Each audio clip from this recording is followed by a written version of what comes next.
família vascaína, Eduardo Maiolo, canal Vascaíno Norte-Sul, falando aqui da cidade de Paracambi, região sul do estado do Rio de Janeiro, para trazer o vídeo para o canal, o vídeo de sexta-feira.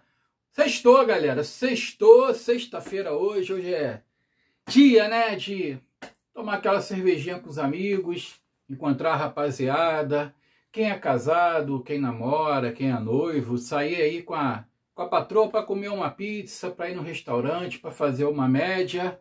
Vamos falar de Vasco, vamos falar de Campeonato Brasileiro, vamos falar de Copa do Mundo, que hoje teve sorteio da Copa do Mundo, falar aqui da chave do Brasil, do grupo do Brasil.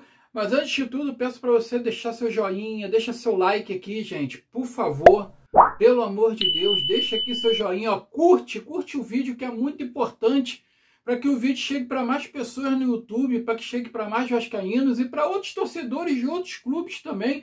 Torcedores de outros clubes também são bem-vindos, até mesmo torcedores do Urubu também, que vem aqui prestigiar, vem aqui deixar seu comentário, nem que seja para sacanear o Vasco da Gama, mas não tem problema nenhum. Portanto que não saia do respeito, tá tudo em casa, tá tudo em ordem, a resenha é válida. Mas deixa seu joinha, compartilhe o vídeo, se inscreve, ativa o sininho de notificações para você ficar sabendo do próximo vídeo que vai subir para a plataforma em seguida, tá? Para você já ficar ciente aí, já ficar atento ou atenta a todos os vídeos que eu vou soltar aqui no YouTube para vocês. Também me segue lá no Instagram, lá tem muitos bastidores ali, vídeo que eu não posto aqui. Por algum motivo ou por outro ali o YouTube, né, ele... Como é que eu vou dizer? Ele restringe ali, né, as visualizações de certos vídeos e eu acabo não postando aqui, só posto lá no Instagram. Hoje mesmo eu tirei uns 3 vídeos curtos de novo, cara. Tirei 3 vídeos curtos de novo, que a visualização estava baixa, estava muito baixa, referente aí ao sorteio da Copa do Mundo. E eu não sei o porquê, o que estava dando problemas, alguma coisa ali, algum emblema que estava ali na postagem, eu não sei dizer. Tem algumas diretrizes do YouTube aí que eu simplesmente não entendo, sabe? Mas vamos falar de Vasco, vamos falar de futebol, vamos falar de Copa do Mundo. Ontem teve, né, Cruzeiro e Botafogo, 2-2, Cruzeiro que saiu na frente ganhando de 2-0. E o Botafogo diminuiu, eu falei aqui ontem, né, no vídeo da noite, para quem viu o vídeo da noite, o Botafogo diminuiu e depois teve um pênalti no final assinalado pelo VAR. O VAR chamou lá o Daronco, né, para mostrar ali o pênalti para ele. Ele confirmou o pênalti, Botafogo e Cruzeiro 2-2. Botafogo que ainda luta para entrar para a fase de grupos direto, né, da Libertadores com Fluminense e Bahia, tá? Se eu não me engano, acho que teremos agora Botafogo e Fortaleza, que eu não estou com a tabela aqui agora, não está me falhando a memória. Eu acho que é Botafogo e Fortaleza e Fluminense e Bahia no confronto direto aí. Fluminense e Bahia torcendo para o Botafogo perder do Fortaleza aqui no Engenhão, né? Para Fluminense e Bahia fazer aí um jogo de compadre, né? Os dois aí para se garantirem direto na fase de grupo aí da Libertadores. Pessoal, hoje teve sorteio da Copa do Mundo, né? Sorteio das chaves aí da Copa do Mundo. E todo mundo já está sabendo aí, eu botei aqui no vídeo curto ainda há pouco, a chave do Brasil. Brasil, Marrocos, Haiti e Escócia. Marrocos novamente cruzando aí o caminho do Brasil. Creio eu que vai ser o jogo mais difícil aí para o Brasil aí na Copa do Mundo, pelo menos na primeira fase. Se o Brasil não passar em segundo, ele passa em primeiro ou vice-versa. Eu creio que ele passe, tá? Para as oitavas de final. Aí vai depender do cruzamento que o Brasil pegar. Eu, sinceramente, cara, eu não vejo... Há muito tempo, cara, há muito tempo que eu não tenho fé na seleção brasileira e há muito tempo que eu também deixei de acompanhar por vários motivos. Por vários motivos.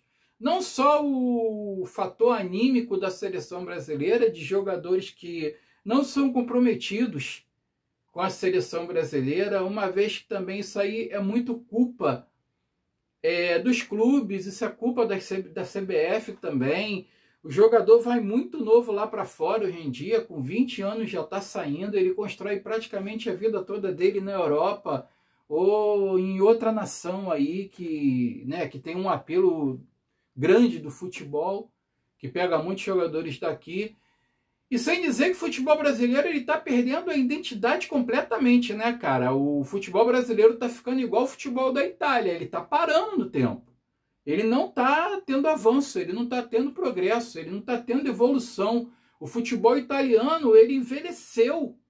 De certa forma, que a Itália ela consegue ficar de fora de várias edições de Copa do Mundo aí, ela não consegue se classificar. Até porque as eliminatórias europeias são muito mais difíceis do que as eliminatórias sul-americanas, são muito mais complicadas, e a Itália não consegue acompanhar. A Itália não consegue ter um progresso, não consegue ter um avanço dos seus jogadores. E o futebol da Itália, ele é sustentado o futebol da Itália ele é sustentado por jogadores estrangeiros, cara. Assim como está acontecendo no Brasil hoje. Assim como está acontecendo no Brasil hoje. Hoje tu vê os times aí com jogador argentino, chileno, uruguaio, paraguaio, colombiano, venezuelano, até o Vasco ultimamente com o jogador da França, qual é aquele outro país? O Domingues, da Suíça. Porra, então é complicado, cara. Tu pega um time de futebol, qualquer time de futebol, tem mais da metade do elenco aí de gringo. Então, a seleção brasileira, ela tá pobre. Ela tá pobre em talentos, ela tá pobre. Os talentos que estão indo lá para fora não tem, assim, um apelo mundial em termos de seleção, então é muito complicado. Olha, o grupo mais difícil que eu acho aqui da Copa do Mundo é Espanha, Cabo Verde, Arábia Saudita e Uruguai, tá? Espanha e Uruguai é o grupo H. O Espanha e Uruguai no grupo H vai pegar faísca, tá? Vai sair faísca desse grupo aí, vai ser complicado.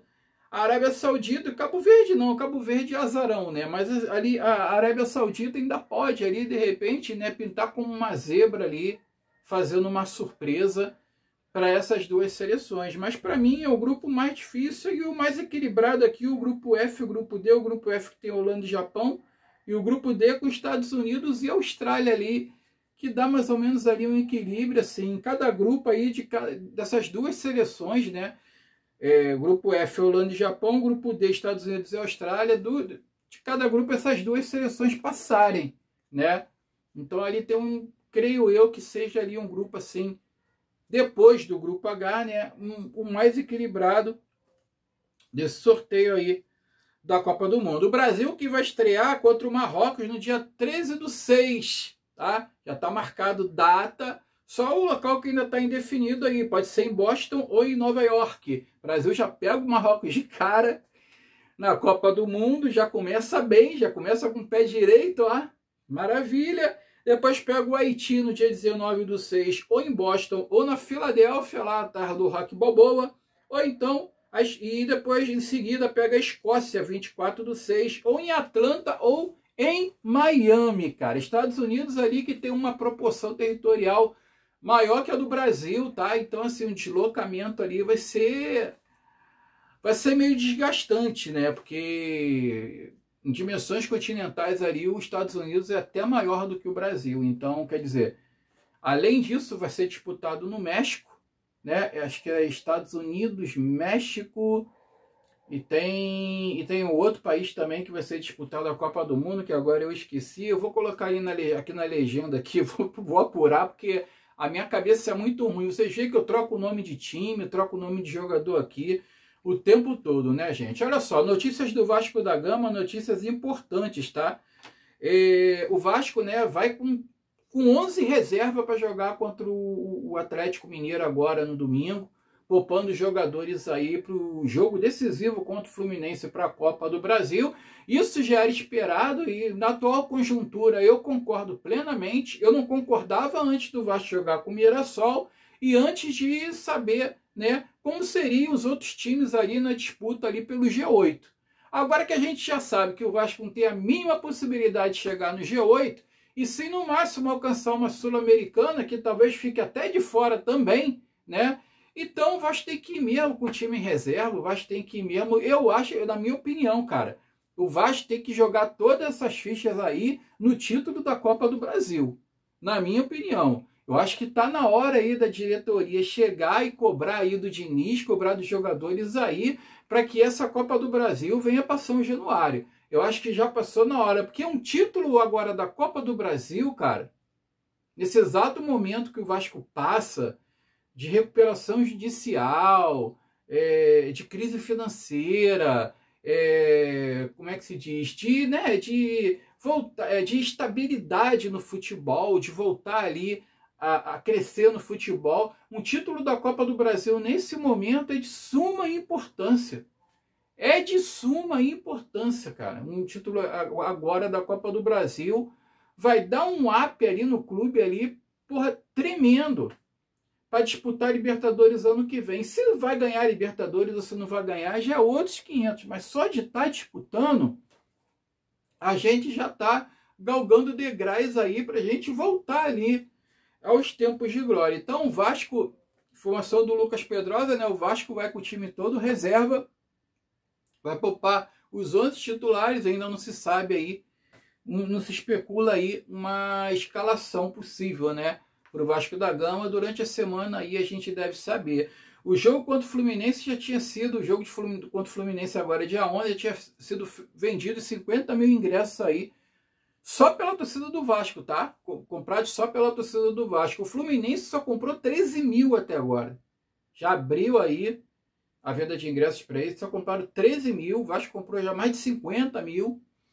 E já vai abrir amanhã, dia 6, já abre amanhã para o jogo de volta. Para a torcida do Vasco, inclusive, também, tá? Já abre aí a venda de ingressos para o jogo de volta amanhã. E a torcida do Vasco já pode adquirir. Para quem quiser ir no jogo de volta aí, eu não tenho certeza ainda se eu vou, tá? O jogo de ida tá certo, já tá comprado.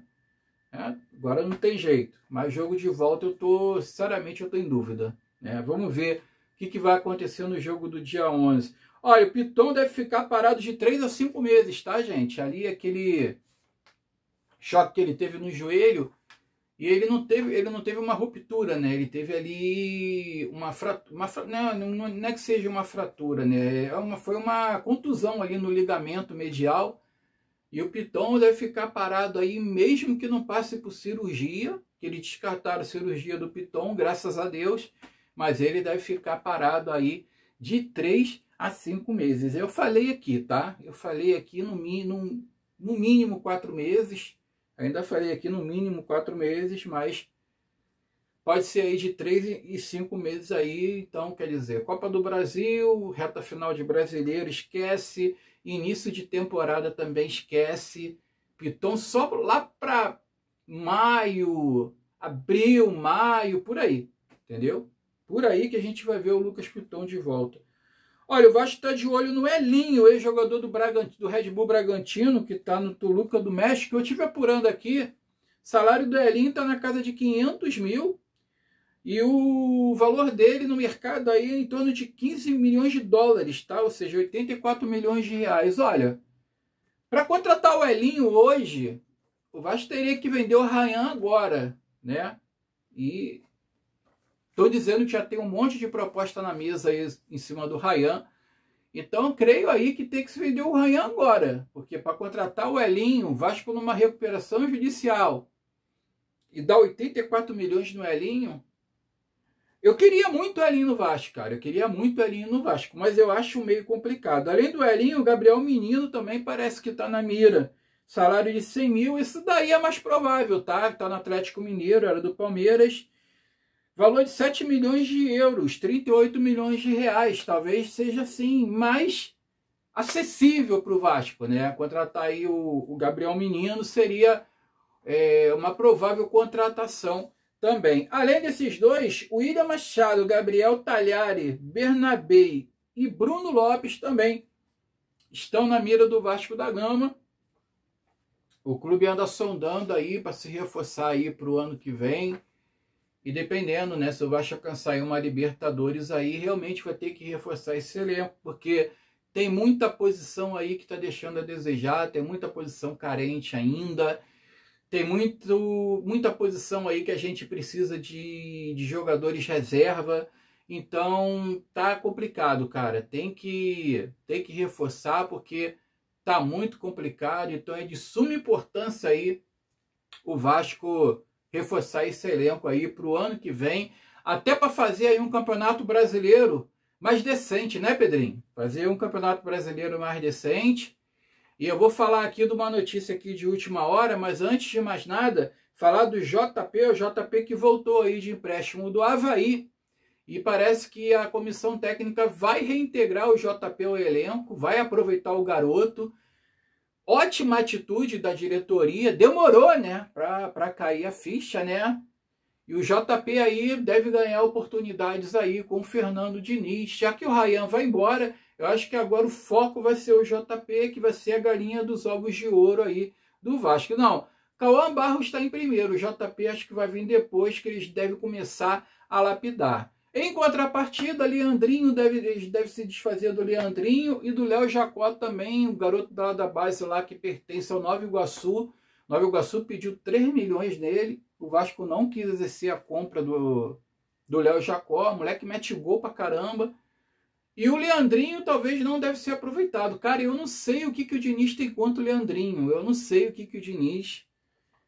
O Diniz cismou com o Leandrinho, que eu acho que ele seria ali uma excelente opção na lateral esquerda, principalmente ofensivamente falando, sabe? Ele vai bem ao ataque, ele é um jogador agudo, ele tem pulmão também para voltar, tipo o Paulo Henrique ali na lateral direita, ele consegue voltar também para marcar.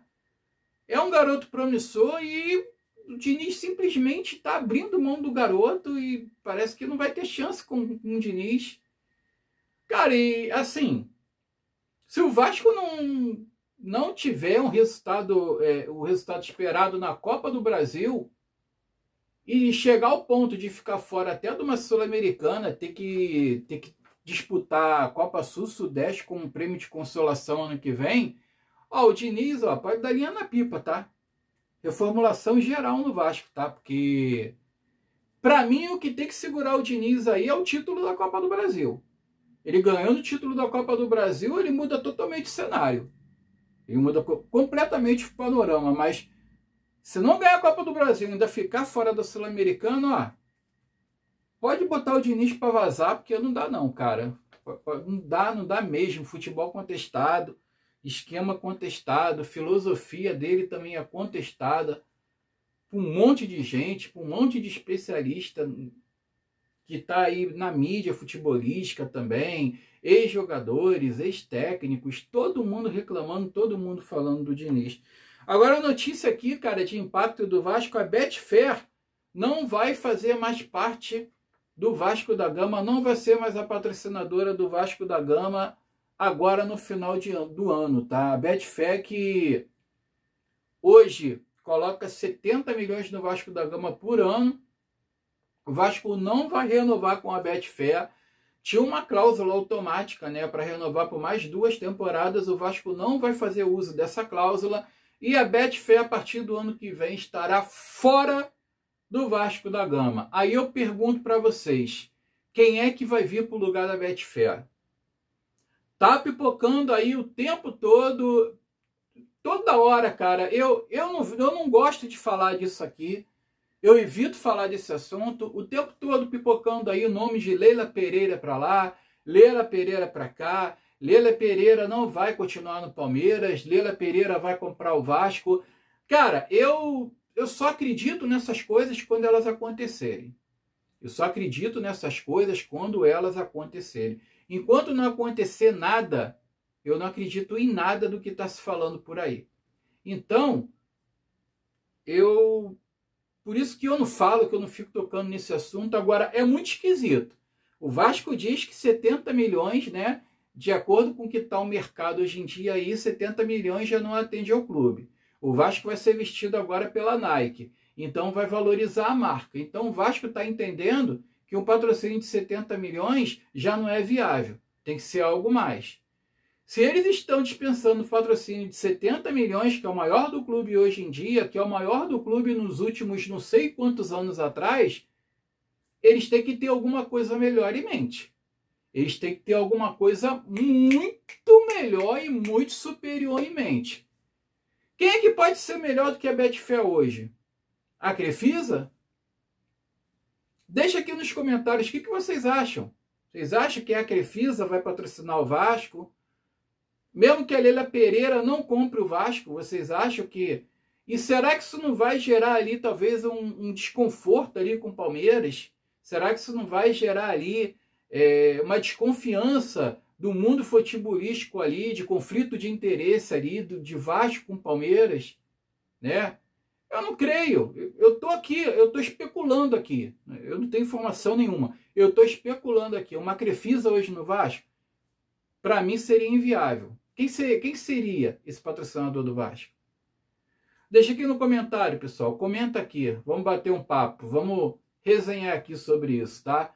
Pessoal, o vídeo de hoje é isso aí. As informações do Vasco, Copa do Mundo, Seleção Brasileira. Tenha uma sexta-feira abençoada. Sexta-feira só está começando. Final de semana só está começando. Fique com Deus. Vai devagar. Não extrapola. Saudações vascaínas. E eu fui.